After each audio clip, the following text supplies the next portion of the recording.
నా పేరు నంద్యాల వీరబ్రహ్మానంద రెడ్డి. మాది కట్టంగూరు మండల్ చెరువన్నార గ్రామం. అది సీఎం రేవంత్ రెడ్డి పరిపాలన ఎట్లుంది? మీరు సంక్షేమ పథకాలు లబ్ధిపొందారు? గత ప్రభుత్వం కన్నా సీఎం రేవంత్ రెడ్డి గారి ప్రభుత్వం చాలా బాగుంది. ప్రజలకు అందుబాటులో అన్ని పథకాలు కూడా ప్రజలకు అందుబాటులో చేరున్నాయి. నాకు కూడా స్వచ్ఛంద రైతు బంధు, రుణమాఫీ, ఉచిత కరెంటు, అదేవిధంగా గృహజ్యోతి పథకాలు, అన్ని పథకాలు అందినాయి. ఇక రేవంత్ రెడ్డి గారు కొత్తగా పెట్టిన పథకాలలో రైతులు, భూమి లేని రైతులకు కూడా ఎకరం ఒక్కొక్కరికి 12,000 రూపాయలు ఇచ్చినా చాలా బాగుంది. గత ప్రభుత్వం రైతులను ఎలాంటి విధంగా పట్టించుకోలేదు. రేవంత్ రెడ్డి గారు ప్రజాప్రభుత్వం అని నిరూపించుకుంటున్నారు. ఇప్పుడు రైతు భరోసా 12,000 ఇస్తానంటుంది సీఎం, ఎలా చూస్తారు? గత ప్రభుత్వం 10,000 ఇచ్చేది. సీఎం రేవంత్ రెడ్డి గారు 2,000 పెంచి 12,000 రూపాయలు ఇస్తున్నాడు. చాలా బాగుంది.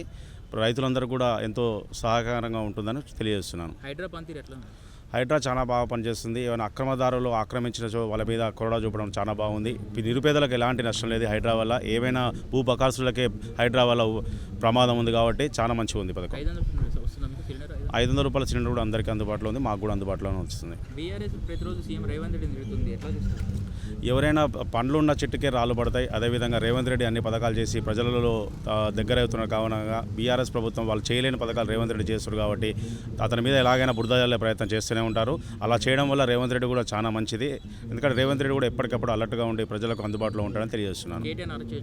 కేటీఆర్ని తక్షణం అరెస్ట్ చేయాలి. ఎందుకంటే గవర్నమెంట్ భూమిని ఆక్రమించుకొని గెస్ట్ హౌస్లు కట్టుకొని, అదేవిధంగా హైదరాబాద్లో కొన్ని కోట్ల రూపాయలతోటి విదేశాలలో బాగా బలిసిన వాళ్ళకి కావాల్సిన స్పోర్ట్స్, ఇది కార్ రేసింగ్ అలాంటి స్పోర్ట్స్ని హైదరాబాద్ తీసుకొచ్చి వేరే మున్సిపాలిటీలో, అంటే హైదరాబాద్కి సంబంధించిన మున్సిపాలిటీ అమౌంట్ని దాన్ని మళ్ళించి ఈ స్పోర్ట్స్ దానికి వాడినందుకు తక్షణమే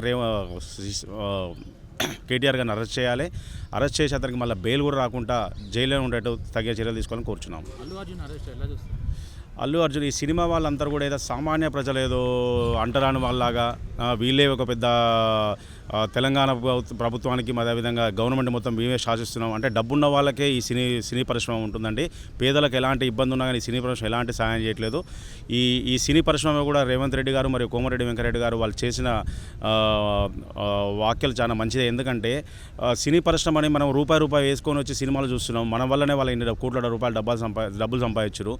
నిరుపేదకు ఒక పాపం ఒక చిన్న పిల్లవానికి ఇలా ప్రాబ్లం ఉందంటే అల్లు అర్జున్ ప్రతి ఒక్క నిర్మాత, ప్రతి ఒక్క టీఆర్ఎస్ నాయకులు పోయి పరామర్శించి కానీ కనీసం ఆ పాపం ఆ హాస్పిటల్లో ఉండే నిరుపేద పిల్లవాడిని ఒక్కడు కూడా పరామర్శించలేదు. మా నాయకుడు రేవంత్ రెడ్డి గారు మరియు మా కోమరెడ్డి వెంకరెడ్డి గారు వెళ్ళి వాళ్ళకి ఆర్థిక సహాయం కూడా ఇవ్వడం చాలా మంచిగా ఉంది.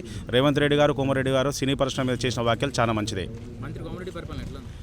కోమరెడ్డి వెంకరెడ్డి గారు ప్రజల మనిషి అనేది మనం చెప్పుకోవాల్సిన విషయం ఏం లేదు. ఆయన అనుక్షణం ప్రజల కోసమే పనిచేస్తాడు, ప్రజలకు ఏమైనా చేస్తాడు. ఇంకోటి కోమరెడ్డి దగ్గర ఉన్న ఒక మంచి పక్షం ఏంటంటే ఆయన కర్ణుడు, అంటే ఆయన దగ్గర ఏది ఉన్నా అది ప్రజలకు మంచి వ్యక్తి.